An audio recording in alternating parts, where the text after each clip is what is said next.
This is a great honor for me to receive the 2016 Canada Gairdner International Award.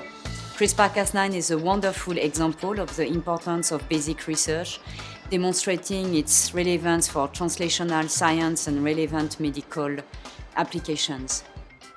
So the CRISPR-Cas9 research in my lab initiated from my deep interest in understanding how bacterial pathogens interact with their environment, with a challenging question: identify and understand mechanisms that could potentially be exploited for the development of novel anti-infective interventions or gene technologies.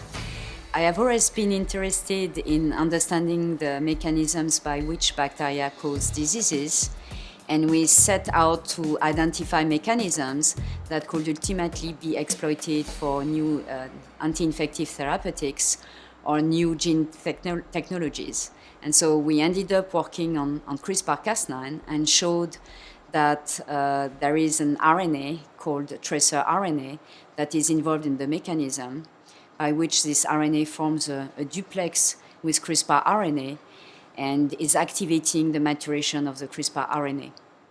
We then identified the mechanism by which the CRISPR-Cas9 system targets DNA, and this was the start to think that this natural mechanism could be harnessed in a very powerful genome engineering and editing technology.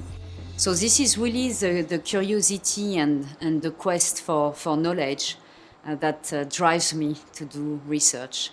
The impact has been extremely broad in the scientific community. The technology is largely used in the labs to perform genetics in a large variety of cells and organisms.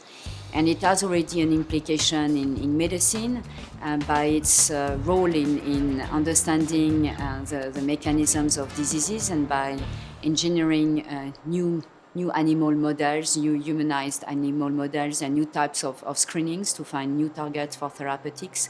And personally, I have the hope, which I had emitted very early on, the wish that the technology could be used directly to treat severe human genetic disorders.